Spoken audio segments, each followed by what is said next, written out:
আল্লাহ তাআলা কিয়ামতের দিন সাইয়েদনা নূহ আলাইহিস সালামকে বলবেন, নূহ তুমি কি দাওয়াত পৌঁছিয়েছো তোমার উম্মতের কাছে? নূহ আলাইহিস সালাম বলবেন, হ্যাঁ আমি পৌঁছিয়েছি। এবার নূহের উম্মতকে আল্লাহ জিজ্ঞেস করবেন, হে নূহের উম্মতেরা, তোমাদের নবী নূহ কি দাওয়াত পৌঁছিয়েছে?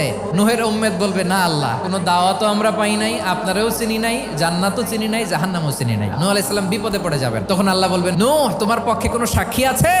নূহ আলাইহিস সালাম বলবেন, আছে। কে?